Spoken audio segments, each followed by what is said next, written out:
మావోయిస్టుల లేఖపై మంత్రి సీతక్క స్పందించారు. లేక మావోయిస్టు పార్టీ ఇచ్చిందా లేదా అన్న దానిపై స్పష్టత లేదని ఆమె అన్నారు. ప్రతిపక్షంలోనైనా అధికార పక్షంలోనైనా నా నినాదం ఒక్కటే, కొత్త అడవి కొట్టొద్దు, పాత అడవిని వదిలిపెట్టొద్దంటూ మంత్రి సీతక్క వ్యాఖ్యానించారు. బీఆర్ఎస్ 10 ఏళ్లు అధికారంలో ఉండి పోడు సమస్యలను ఎందుకు పరిష్కరించలేదని ప్రశ్నించారు. మావోయిస్టుల లేఖను అడ్డం పెట్టుకుని తనను అవమానిస్తున్నారన్నారు. ఎన్నికల సమయంలో తనను ఓడించేందుకు 100 కోట్లు ఖర్చు చేశారని ఆరోపించారు.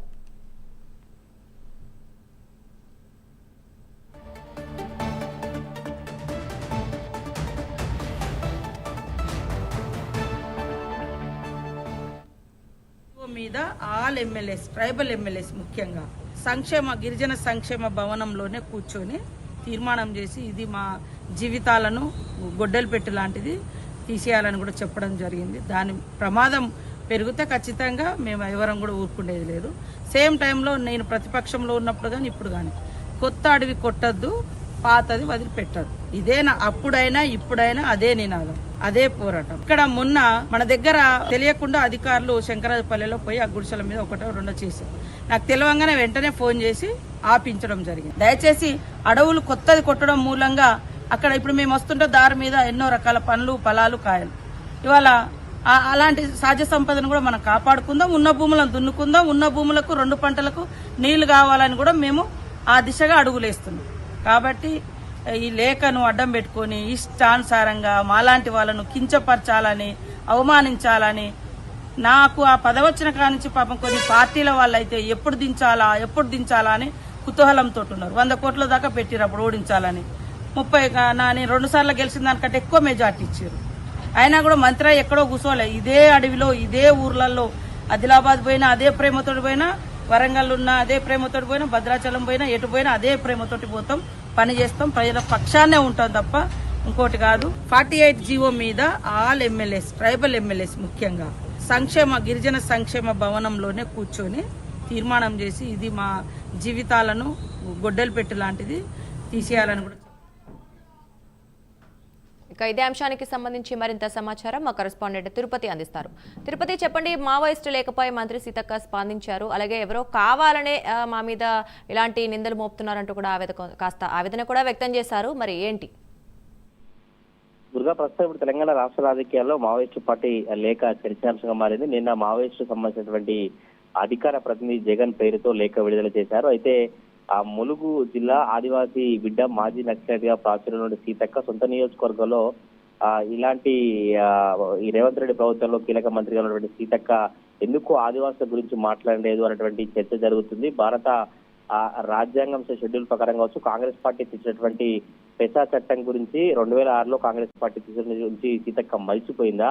రాహుల్ గాంధీ ఆదివాసుల గురించి, భారత రాజ్యాంగం గురించి పదే మాట్లాడుతున్నప్పుడు కూడా రాష్ట్ర కాంగ్రెస్ నాయకులు అర్థం కావడం లేదు. తెలంగాణ రాష్ట్రంలో ఆదివాసీ ప్రజల హక్కుల పరిరక్షణకు పూర్తి బాధ్యత సీతక్క వహించాలని నిన్న మావోయిస్టులు లేఖ విడుదల. అయితే ఈ లేఖకు సంబంధించి కూడా ఈ రోజు సీతక్క స్పందించినటువంటి పరిస్థితి కనబడుతుంది. ఆ లేఖ కావాలనే కొంతమంది దుష్ప్రచారాన్ని చేస్తారు. ఆ లేఖ మావోయిస్టు పార్టీ ఇచ్చిందా లేదా అనే దానిపై ఇంకా స్పష్టత లేదు. అయితే ఆ లేఖలోని అంశాలను ఒక రాజకీయ పార్టీ కావచ్చు, కొన్ని మీడియా సంస్థలు సొంత వ్యాఖ్యానాలు చేస్తాయి. మహిళని చూడకుండా అసభ్య పదజాలాన్ని వాడుతూ తమ రాజకీయ కక్షను తీర్చుకుంటున్నాయి. మహిళపై అసభ్య పదజాలాన్ని వినియోగించడం ఆవేదన కలిగిస్తుంది. ఒక మహిళను పట్టుకొని సిగ్గులేదా అని రాయడం కావచ్చు. నేను ఎన్నడూ ప్రజలకు దూరంగా లేను, వారంలో 2-3 రోజులు ములుగు, ఆదిలాబాద్ లాంటి ప్రాంతాలలో అభివృద్ధి కార్యక్రమాల్లో పాల్గొంటున్నాను. నన్ను ఎన్నికల్లో ఓడించాలని ఎన్నో శక్తులు పనిచేసి అవే శక్తులు ఇప్పుడు నన్ను టార్గెట్ చేస్తున్నట్టు మావోయిస్టుల లేఖకు సంబంధించి మంత్రి సీతక్క స్పందించారు. ఒక కోయ మహిళకు జనరల్ పోర్ట్ఫోలియో దక్కడాన్ని బీఆర్ఎస్ పార్టీ జీర్ణించుకోలేకపోతుంది. 75 సంవత్సరాల్లో మొట్టమొదటిసారిగా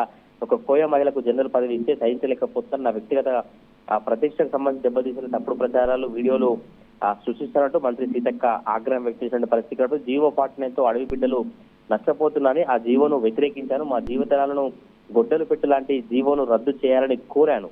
గిరిజన సంక్షేమ శాఖ మంత్రి కాకుండా పార్టీలోకు అతీతంగా ఎస్సీ ఎమ్మెల్యేలందరితో సమావేశమై జీవో 49 రద్దు చేయాలని తీర్మానించాము. ఇవన్నీ చేసినప్పటికీ కూడా మావోయిస్టులు లేఖ అని చెప్తున్నారు. కానీ అది మావోయిస్టులు లేదంటే ఎవరైనా ఇతర వ్యక్తులు బయటికి విడుదల చేశారా, ఇక స్పష్టత లేదంటూ కూడా సీతక్క స్పందించినటువంటి పరిస్థితి. అధికారులకు వచ్చిన తర్వాత ఆదివాసులకు మేలు చేసేలా అధికారాన్ని వినియోగిస్తాను, అడవి బిడ్డల పట్ల అత్యుత్సాహం ప్రదర్శించిన అధికారులపై చర్యలు తీసుకున్న ములుగు, భద్రాద్రి కొత్తగూడెం ఘటనలు మా దృష్టికి రాగానే అటవీ శాఖ మంత్రి సురేఖతో ప్రిన్సిపల్ సెక్రటరీతో ఎప్పటికప్పుడు మాట్లాడారు. భవిష్యత్తులో ఇలాంటి ఘటనలు పునరావృతం కాకుండా చర్యలు చేపడతామని హామీ ఇచ్చాం. కానీ ప్రతిపక్షంలో అధికార పక్షంలో నాది ఒక్కటే నినాదం, కొత్త అడవి కొట్టద్దు, పాత అడవిని వదిలిపెట్టద్దన్న విధానంతో అప్పుడైనా ఇప్పుడైనా అదే నా పోరాటం. నా నియోజకవర్గంలో కొంతమంది అడవి అధికారులు ఆదివాసీ గుడుల మీద దాడి చేశారు. ఘటన నా దృష్టికి రాగానే అధికారులకు ఫోన్ చేసి వెనక్కి పంపించేశారు. ఈ విషయాలన్నీ తెలియని రాజకీయ నాయకులు కావచ్చు, తెలియని వ్యక్తులంతా కావాలనే ఆ తప్పుడు ప్రచారాన్ని చేస్తున్నారు. సొంత నిర్ణయాలతో అధికారులు తప్పు చేస్తే చర్యలు తీసుకుంటాం, ప్రజలకు న్యాయం చేస్తున్నాం, ఎక్కడ కూడా మా బాధ్యతలను విస్మరించేందుకు కూడా మంత్రి సీతక్క స్పందించినటువంటి పరిస్థితి ఉంది. బీఆర్ఎస్ టైంలో ఆదివాసులపై దాడులు చేశారు. ఇప్పుడు లేని ప్రేమలు ఎందుకని ఒలకబోస్తున్నారు? చంటి పిల్లలు తల్లులను జైల్లో పెట్టారు, చెట్లకు కట్టేసి కొట్టారు. ఇప్పుడు కన్నీరు కాస్తున్నట్టు కూడా బీఆర్ఎస్ పార్టీ నేతలపై సీతక్క ఆగ్రహం వ్యక్తం చేసినటువంటి పరిస్థితి కనబడుతుంది. దేశంలో రాష్ట్రంలో ఆదివాసీలు బడుగు బలహీన వర్గాల పక్షాన కాంగ్రెస్ పార్టీ నిలుస్తుంది. ఎస్సీ ఎస్టీ బీసీలకు రాజ్యాంగంలో అనేక హక్కులు అధికారాలు పొందుపరచడం నెహ్రూ అంబేద్కర్ ఎంతో కృషి చేశారు. వారి వల్లే మా హక్కులు దక్కాయి, వాటిని పరిరక్షణలో ఎప్పుడు ముందుంటామంటూ కూడా మావోయిస్టులకు సంబంధించినటువంటి లేఖపై సీతక్క స్పందించినటువంటి పరిస్థితి కనబడుతుంది. మావోయిస్టుల లేఖను కొంతమంది అడ్డం పెట్టుకొని అవమానిస్తూ పైశాచిక ఆనందాన్ని పొందుతున్నారు. నన్ను ఓడించేందుకు 100 కోట్ల ఖర్చు చేశారు, అయినా ములుగు ప్రజలు నాకు రికార్డు మెజారిటీ ఇచ్చారు. ప్రజలు ఇచ్చినటువంటి మంత్రి పదవితో ఏజెన్సీ ప్రజలు పేదలను అభివృద్ధి పరుస్తున్నట్టు కూడా ఈ రోజు సీతక్క బీఆర్ఎస్ పార్టీ పై కావచ్చు మావోయిస్టు లేఖపై స్పందించినటువంటి పరిస్థితి ప్రజెంట్ ఇప్పుడు తెలంగాణ రాష్ట్ర రాజకీయాల్లో ఈ మావోయిస్టు